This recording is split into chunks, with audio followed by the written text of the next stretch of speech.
We've got two more talks, today and tomorrow morning. I think we ought to talk over together whether it's at all possible to live at peace in this world.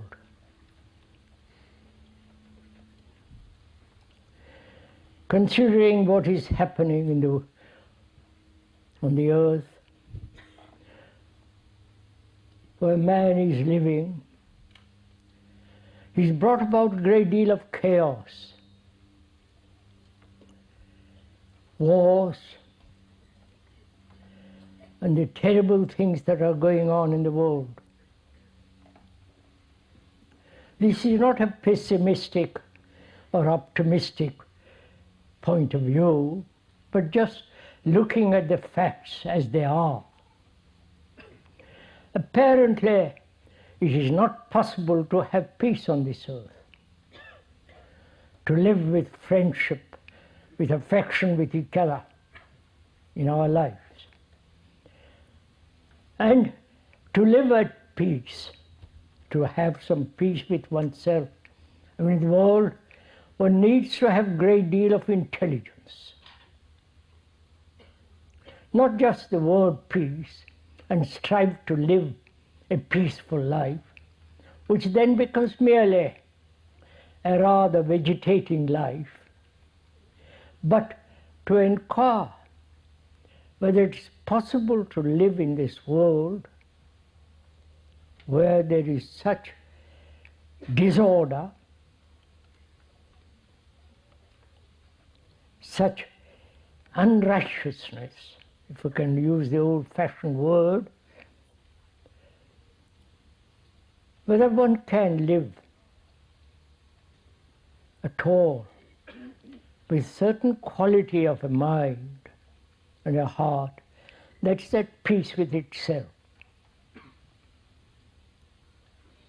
Not everlastingly striving in conflict, in competition, in imitation, in conformity, but to live not a satisfied life, not a fulfilled life, not a life that has achieved a result in this life, some fame or some notoriety or some wealth, but to have a quality of peace. We ought to talk about it together. We ought to go into it cooperatively to find out if it is at all possible for us to have such peace. Not peace of mind, that just will be a peace, a small part, but to have this peculiar quality of undisturbed but tremendously alive, undisturbed, tranquil, quiet, with a sense of dignity, without any sense of vulgarity. Whether one can live such a life, I do not know if one has asked such a question. Surrounded by total disorder. I think one must be very clear about that. There is total disorder outwardly. Every morning you read a newspaper, it's something terrible. Aeroplanes that can travel at such astonishing speed from one corner of the earth to the other without having refueled, carrying great weight of bombs, gases that can destroy man in a few seconds. to observe all this and to realize that what man has come to. And in asking this question, you may say that's impossible. It's not at all possible to live in this world utterly, inwardly, undisturbed.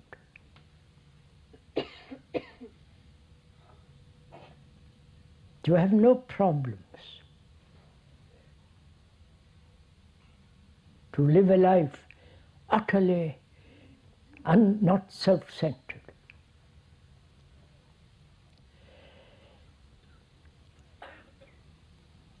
How shall we talk about this? Talking, using words, have very little meaning. But to find out through the words, through communicating with each other, to find or discover or come upon a state that is utterly still,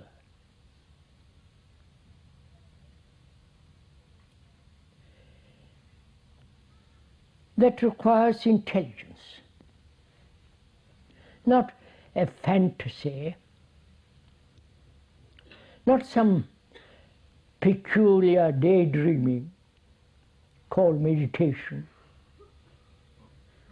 not some form of self-hypnosis, but to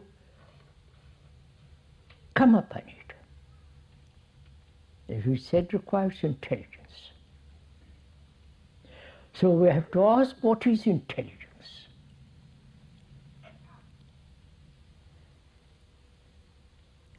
As we said the other day, to perceive that which is illusory, that which is false, not actual.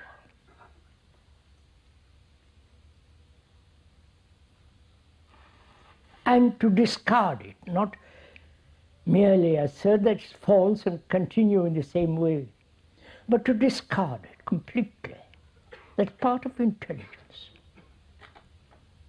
To see, for example, nationalism with all its peculiar patriotism, isolation, narrowness, is very destructive in this world. It's a poison in the world. And seeing the truth of it is to discard that which is false. That is intelligence.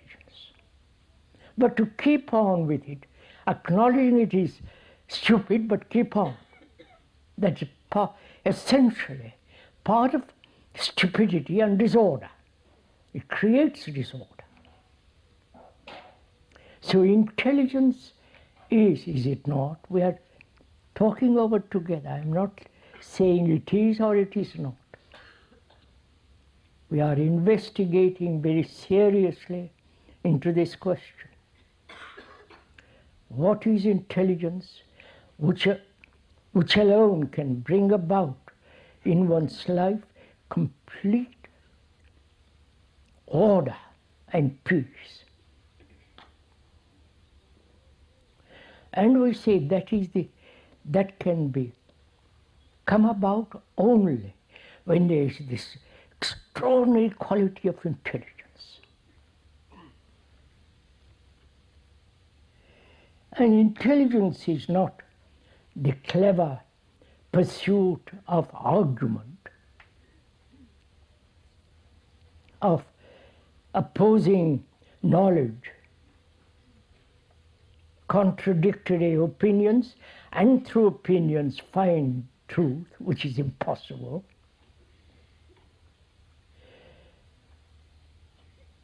But to realize that the activity of thought, with all its capacities, with all its subtleties, its extraordinary width of thought is not intelligence. Intelligence is beyond thought.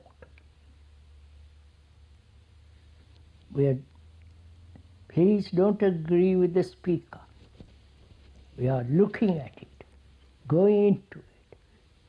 So one has to find out, in order to live peacefully, what is disorder? Why we human beings, who are supposed to be extraordinarily evolved, which I doubt, extraordinarily capable in certain directions, why they live and tolerate disorder in their daily life. If we can discover the root of this disorder, the cause, and observe it carefully, that very observation of that which is the cause, that in that observation there is the awakening of intelligence. Not that there should be order and striving to bring about order. That is, a confused, disorderly mind, brain, or activity of one's life, that disorder, that state of mind which is contradictory, opposing,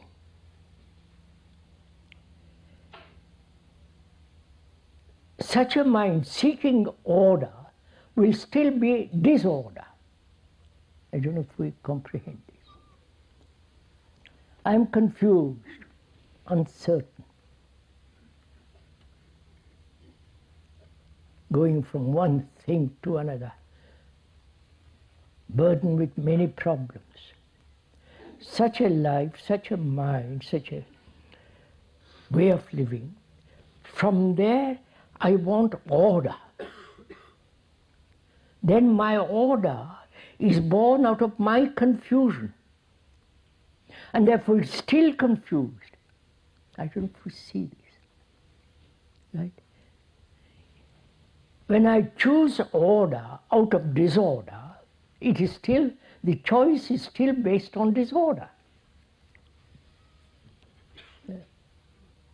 When this is clear, then what is disorder? The cause of it.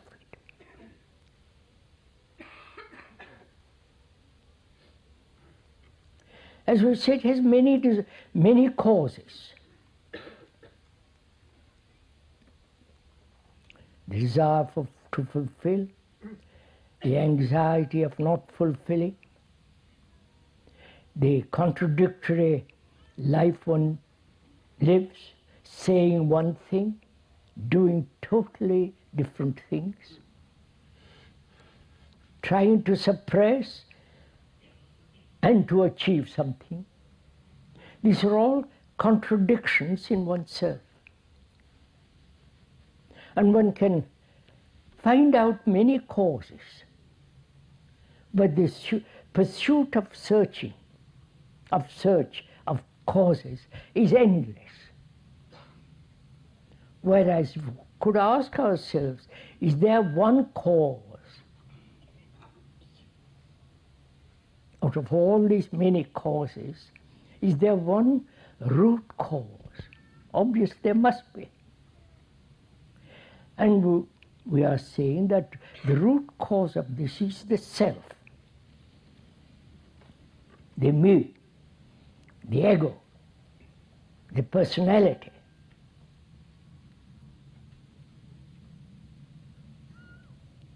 Which in itself is put together by thought, by memory, by various experiences, by certain words, certain qualities, and so on. That feeling of separateness, isolation, that's the root cause of this disorder.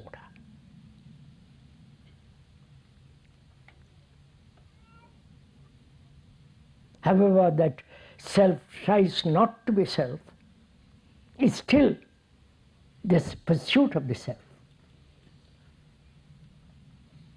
Right? The self may identify with the nation, that a very identification with the larger is still glorified self.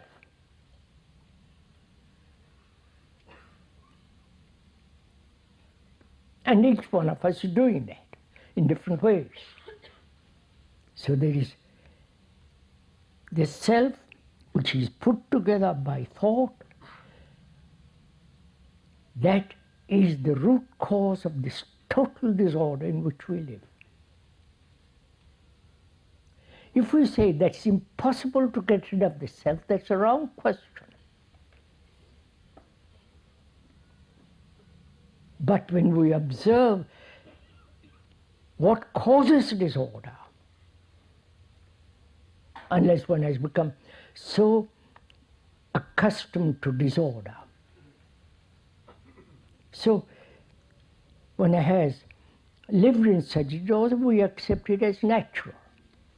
But when we begin to question it and go into it and see that is the root of it, to observe it, not to do anything about it, then by that very observation begins to dissolve the center, which is the cause of disorder.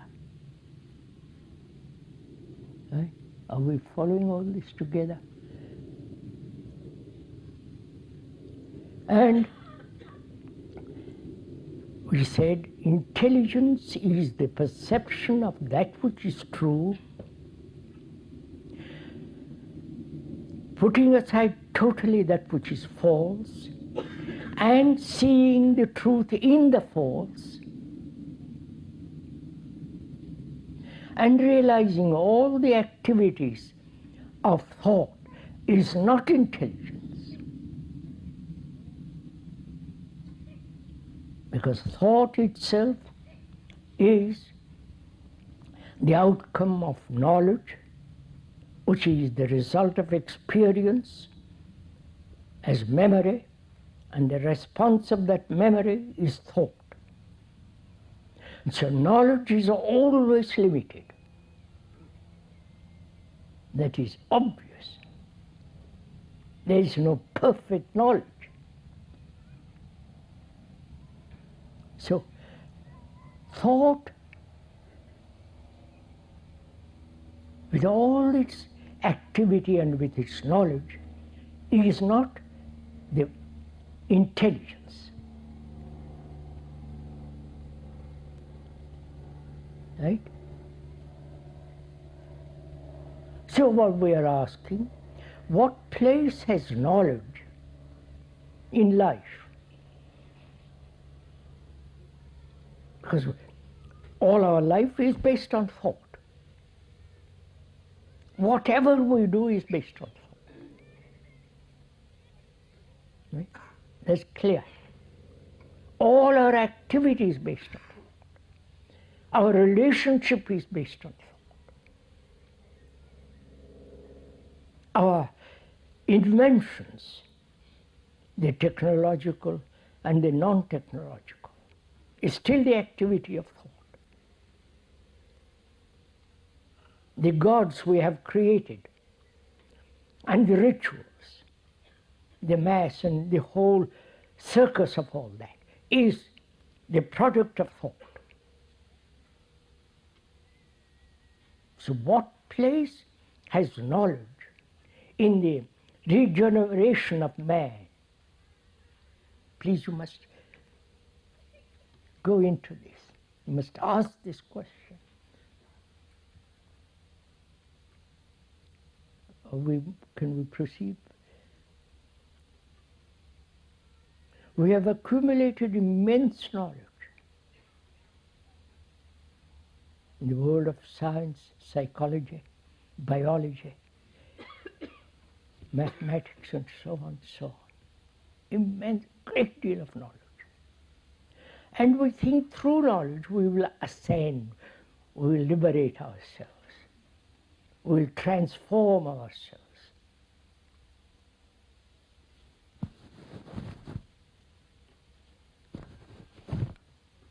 And we are questioning whether what is the place of knowledge in life. Has knowledge transformed us, made us good, again an old-fashioned word, has given us integrity,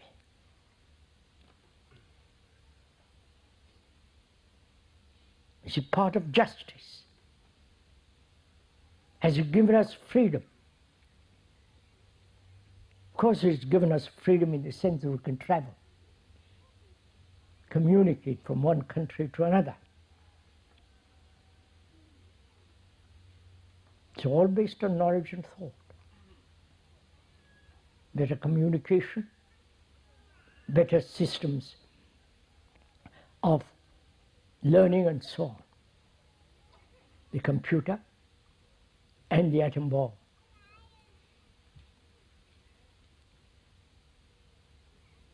All that is the result of a great deal of accumulated knowledge.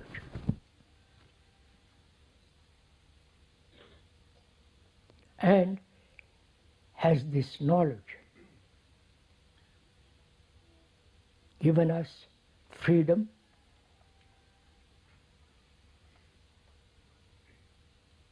a life that is just,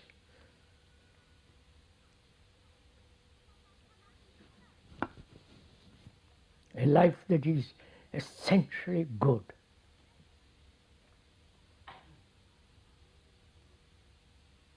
So we must again examine those three words: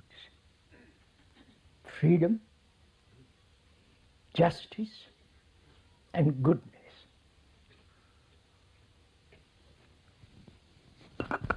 This has been one of the problems, these three words, in the ancient people, who have always struggled to find out if one live with a life that is just. That word just means to be righteous, to have righteousness, to act benevolently, to act with generosity, not deal with hatreds, antagonisms. You know what it means to lead a just, right kind of life. Not according to a pattern, not according to some fanciful, projected ideals by thought, but a life that has great affection, a life that is just, true, accurate. And in this world there is no justice. You are clever, I am not. You have power, I haven't. You can travel all over the world, meet all the prominent people. And I live in a little town, work day after day, live in a small room. Where is there justice there?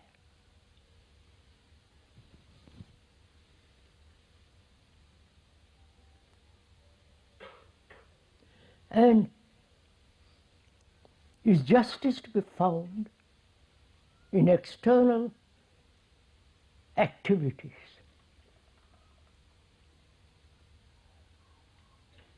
That is, you may become the Prime Minister, the President, the head of a big intercontinental business, great corporations.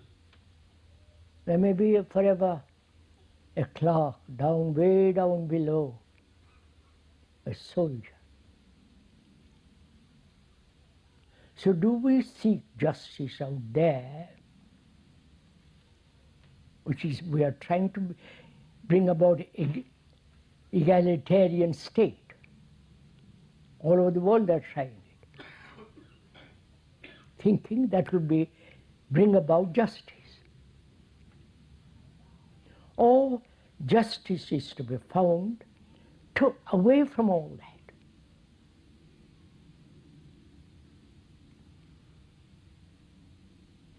These, when I'm asking this, you are asking this question, not the speaker. Speaker is only putting into words that which we are inquiring into.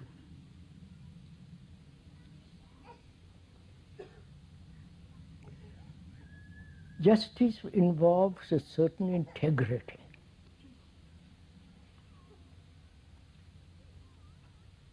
To be whole, integral, not broken up, not fragmented.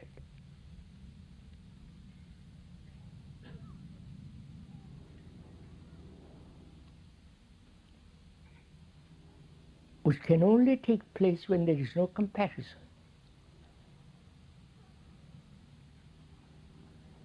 But we're always comparing. Better cars, better houses, better positions, better power,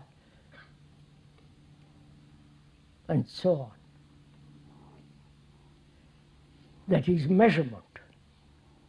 Where there is measurement, there cannot be justice. You follow? Please see.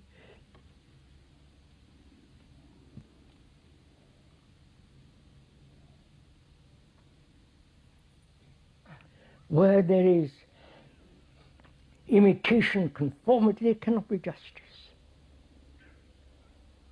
A following somebody.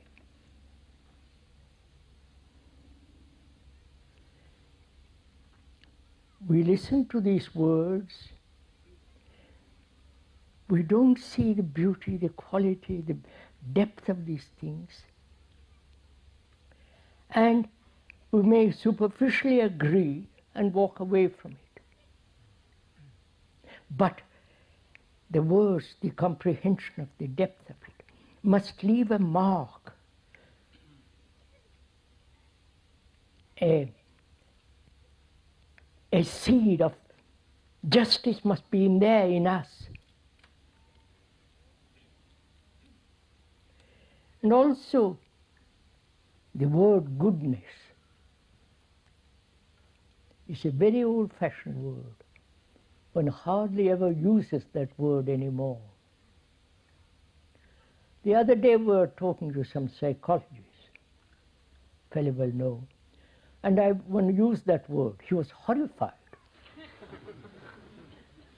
He said, "That's old-fashioned word, don't use that word." But one likes that good word.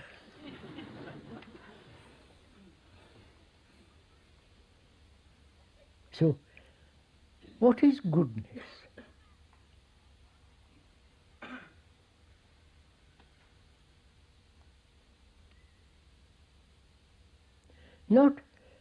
It is not the opposite of that which is bad. If it is the opposite of that which is bad, then goodness has its roots in badness. I don't know if one realizes this. Anything that has an opposite must have its roots in its own opposite. Right? So, goodness is not related to that which we consider bad. It's totally divorced from the other. So we must look at it as it is, not in a reaction to the opposite, as a reaction to the opposite, right? Goodness implies a quality of deep integrity.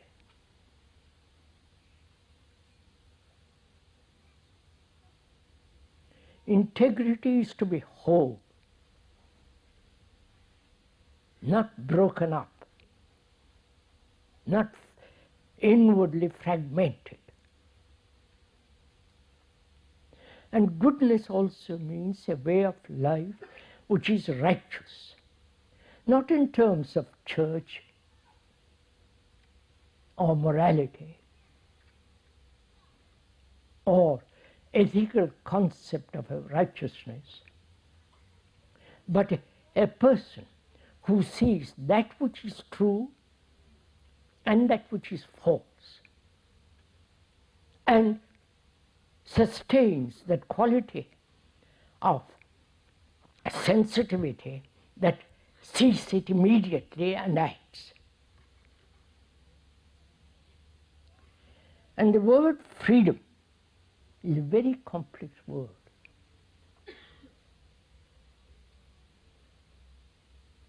When there is freedom, there is justice, there is goodness. So we have to inquire together, what is freedom?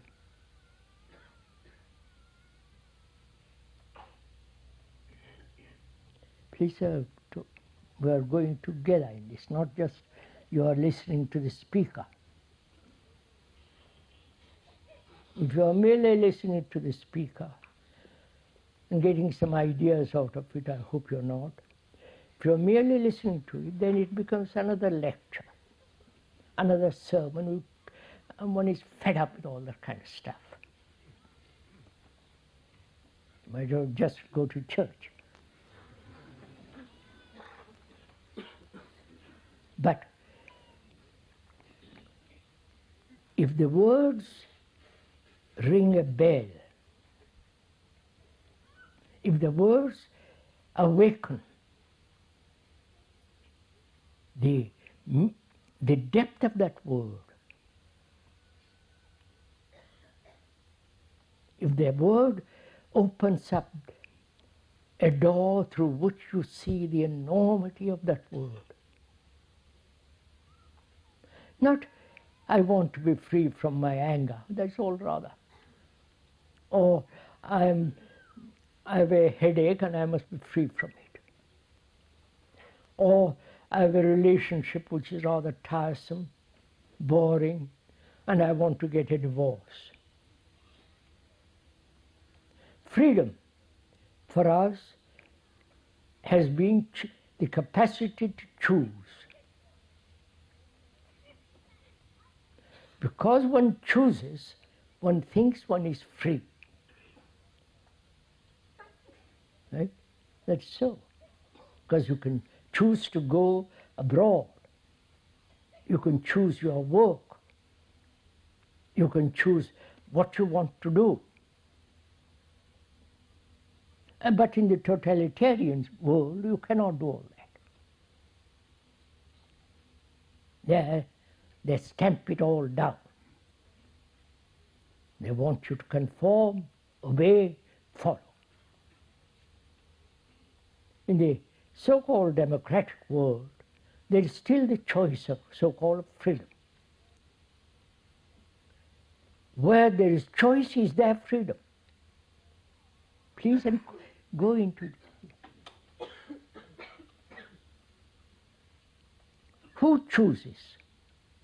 And why does one have to choose?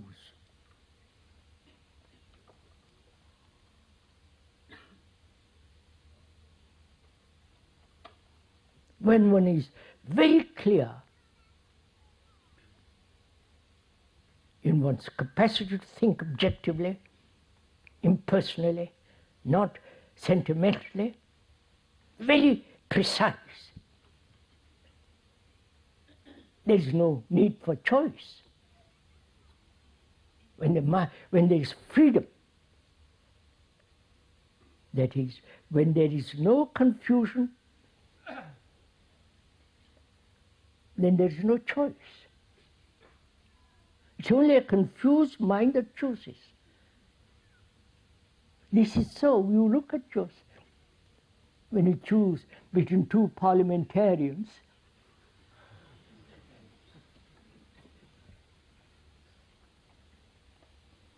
you don't know for whom to vote.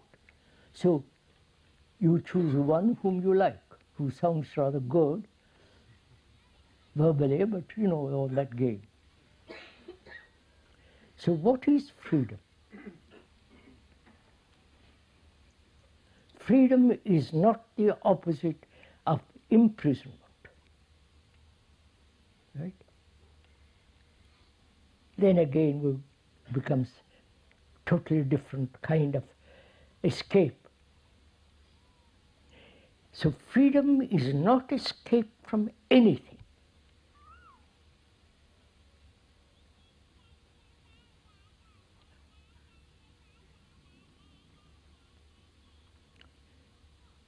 That means a brain that has been conditioned by knowledge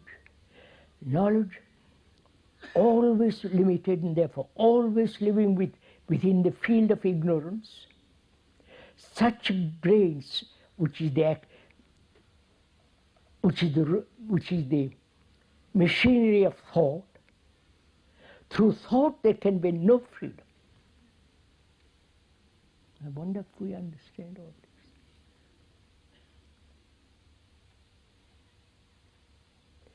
That is, we all live in certain kind of fear of tomorrow, fear of things that have happened in many yesterdays. And we seek freedom from that fear. So freedom has a cause. That is, I'm afraid, I've found the cause of that fear, and now I've got rid of that fear, therefore I'm free. Where there is a cause, the effect can end. Like a disease, if one has, and the inquiry into that disease and the cause of that disease, then that disease can be cured. So if we think in terms of causation and freedom, then that freedom is not freedom at all. Freedom implies not just a certain periods of life, but freedom right through one's life. And therefore freedom has no cause. Are you following me?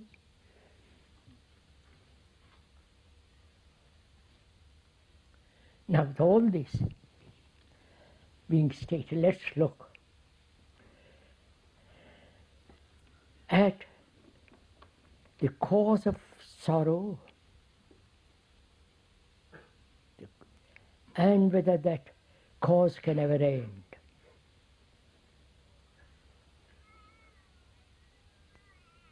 Because man, all of us have suffered in one way or another. Through death, through lack of love, or having love for another and not receiving in return. Sorrow has many, many faces. And man has tried to escape from sorrow.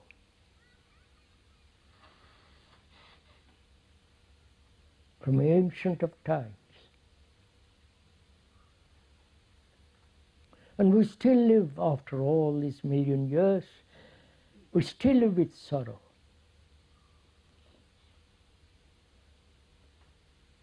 Man has shed, or woman too, man has shed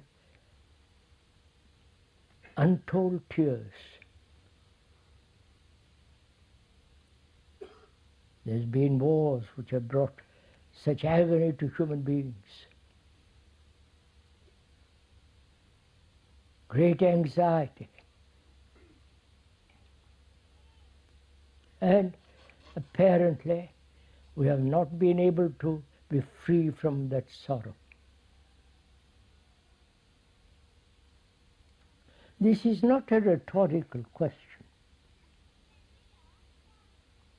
but is it possible for a human brain, human mind, human being to be totally free from the anxiety of sorrow and all the human travail with regard to it?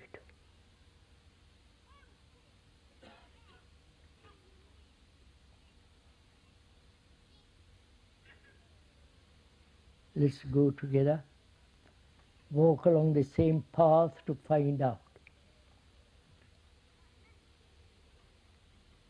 Along the same road, let's walk together to see if we can, in our daily life, end this terrible burden which man has carried from the time he has lived till now.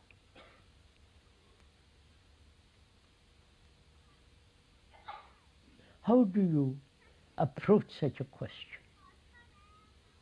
We're asking the question is the ending of sorrow.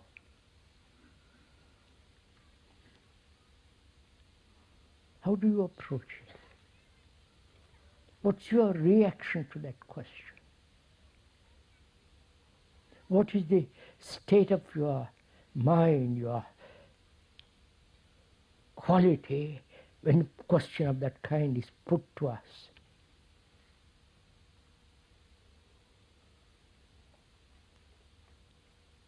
My son is dead. My husband is gone. I have friends who have betrayed me.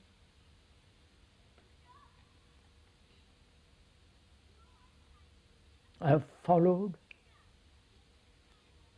and it's been fruitless after 20 years.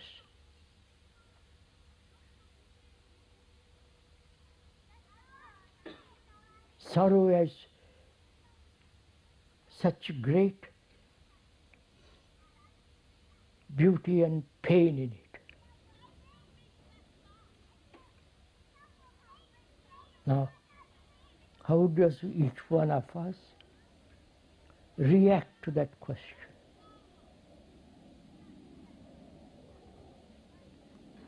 Do we say, I don't want even to look at it. I've suffered. It's a lot of man. I rationalize it and accept it and go on. That's one way of dealing with it. But you haven't solved the problem. Or you transmit that sorrow to a symbol and worship that symbol, as is done in Christianity. Or, as the ancient Hindus who have done, it is your lot, your karma.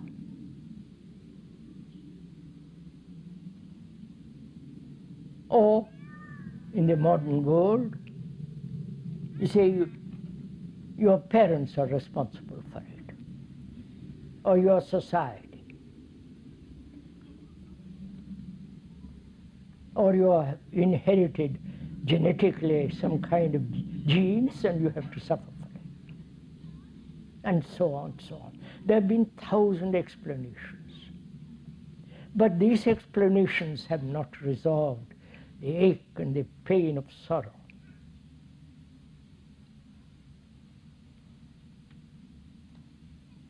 So, how do I approach this question?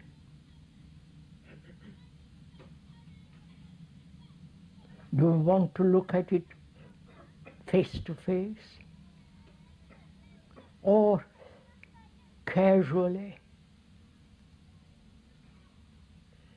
or with trepidation? How do I approach such a problem? Approach means come near to the problem, very near.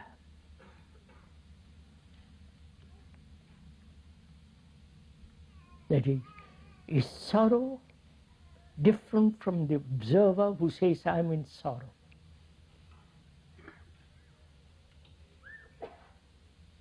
When he says, I'm in sorrow, he separated himself from that feeling. So he has not approached it at all. He has not come touching it.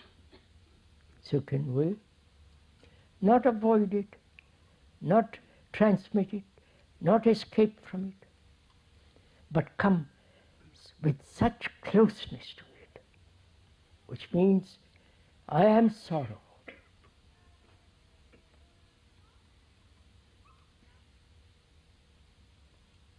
Is that so? Like I am anger, I am envy.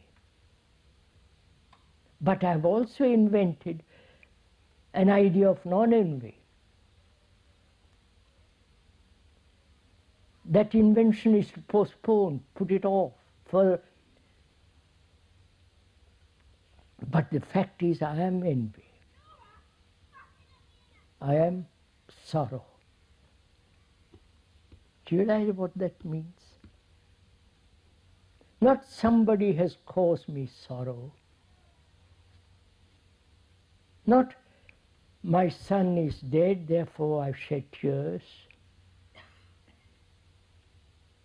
I will shed tears for my son, for my wife, for my whoever it is. But that's an outward expression of that pain of loss. That loss is the result of my dependence on that person, my attachment, my clinging to it, my feeling I'm lost without him.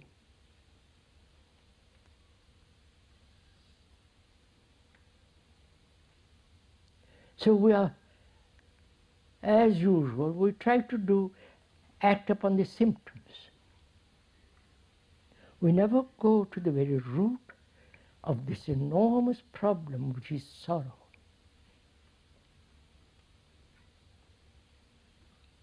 So we are not talking about the outward effects of sorrow.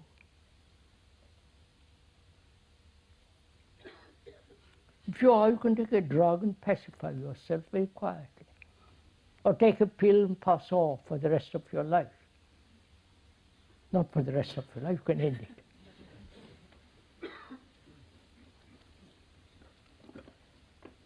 But we are trying together to find for ourselves, not be told and then accept, but actually find for ourselves the root of it.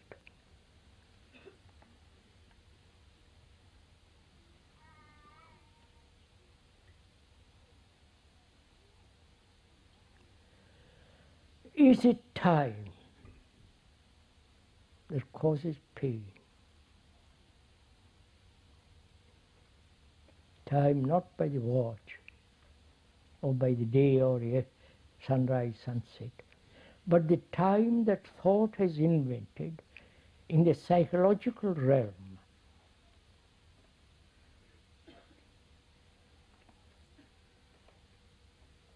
You understand?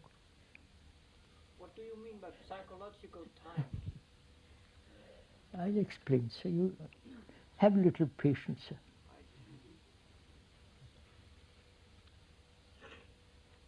We are asking a very serious question. You are not asking me what is psychological time. You are asking that question yourself.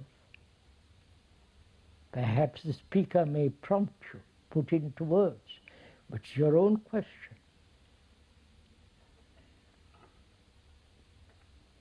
I have had a son, a brother, a wife, father, whatever it is, mother, and I've lost. They're gone. They can never return.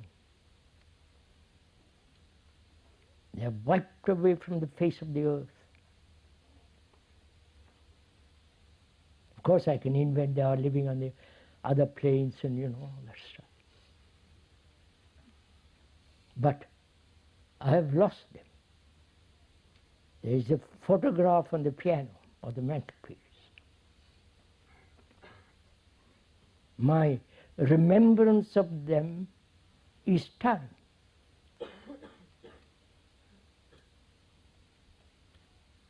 How they loved me, how I loved them. What help they were. And they helped to cover up my loneliness.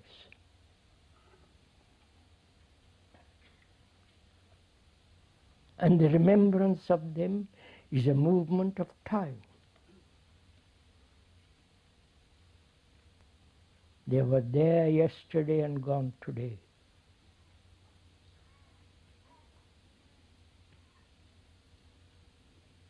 That's the record has taken place in the brain. You understand? A remembrance is a recording on the tape of the brain. Right? And that record is playing all the time.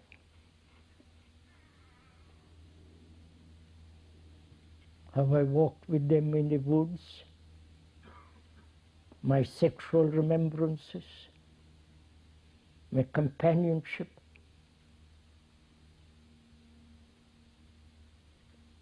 the comfort I derived from them, all that's gone. And the recording is going on. And this recording is memory. Memory is time. Please listen to this if you're interested. Go into it very deeply. If you're interested, I'm not asking you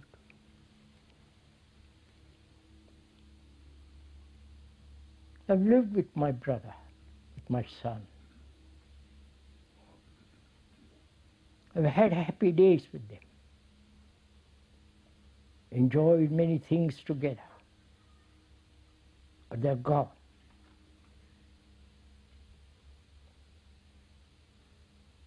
And the memory of them remains.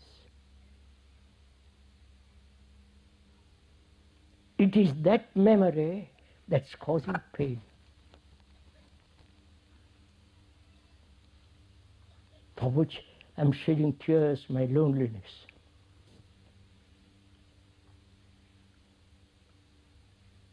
Now, is it, please, find out, is it possible not to record?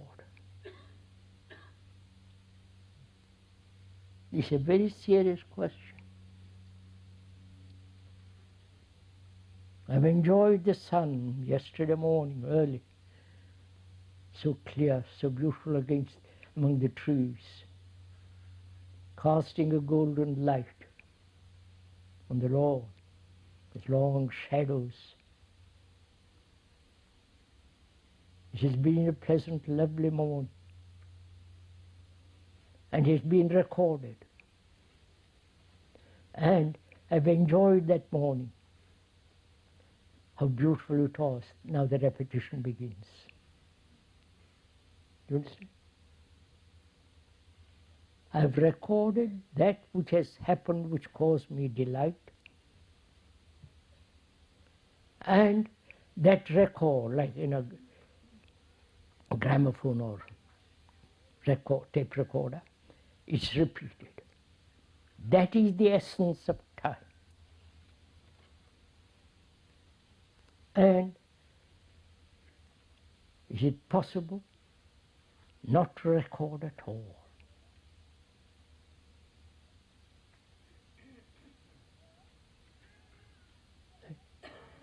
That sunrise of yesterday, look at it, give your whole attention to it, and not record it.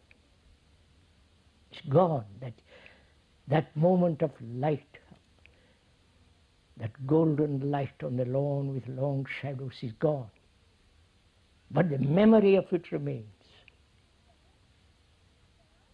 To look at that and not the very attention of looking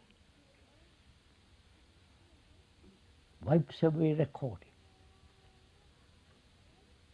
So we're asking, is time the sorrow, is the root of sorrow? Is thought the root of sorrow? Of course. So thought and time are the center of my life. Right? I live on that. And when something happens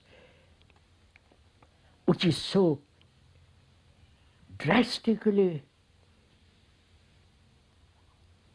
painful, I return to that pattern,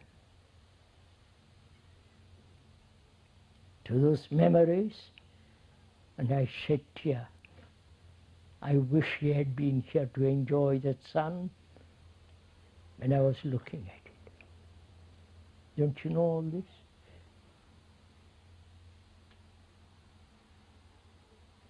The same with all our sexual memories. Building a picture, thinking about it. All that is part of time and thought. If you ask how it is possible for time and thought inwardly to stop, again that's a wrong question. But when one realizes the truth of this, not the truth of another, but your own observation of that truth, your own clarity of perception, will that end sorrow?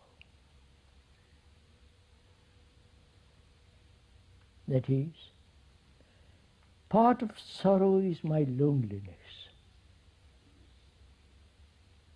I may be married, children, responsibilities, belong to a club, play golf, and all the rest of it, if one is lucky. And there I must record. Recording there is knowledge. I must have knowledge. But that sunrise among the cloudless sky and the blue, and the shadows numberless. I'm not quoting Keats.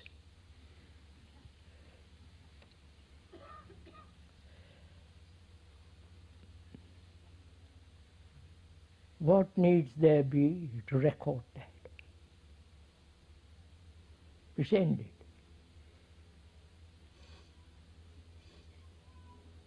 So to find out how to live a life without psychological recording, you understand? To give such tremendous attention. It's only where there is inattention, there is recording.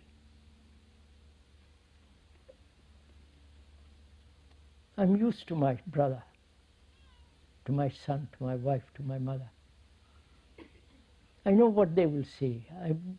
They've said so often the same thing. They've repeated, they've scolded. I know them. When I say I know them, I'm inattentive.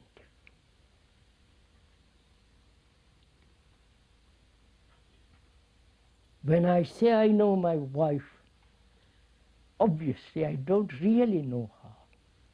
Because a living thing you cannot possibly know. It's only a dead thing that you can know. That is the dead memory that you.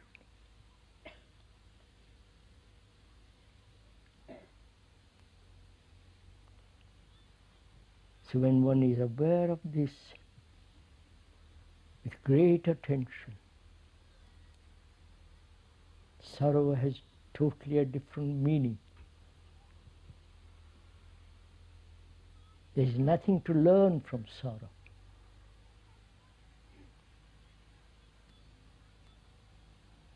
There is only the ending of sorrow. And when there is an ending of sorrow, then there is love.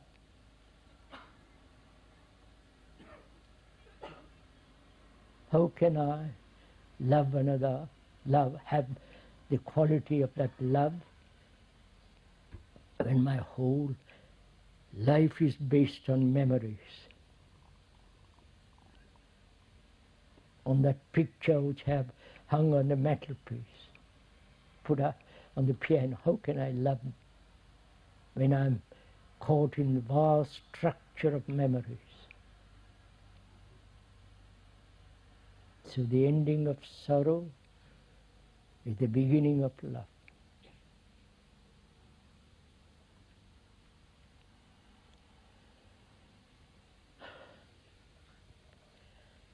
Tomorrow I think we ought to talk over together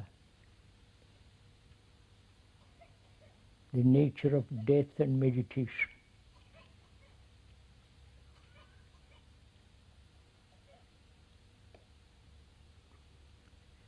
That's enough for this morning.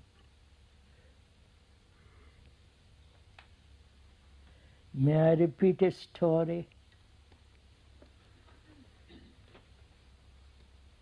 A teacher, a religious teacher, had several disciples, and he used to talk to them every morning about the nature of goodness, beauty, love. And one morning, gets on the rostrum, and as he's just about to begin talking, a singing bird comes on the, alights on the windowsill and begins to sing, chant. And he sings for a while and disappears.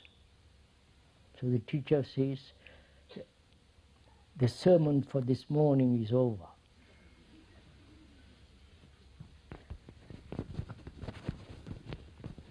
May I get up, please?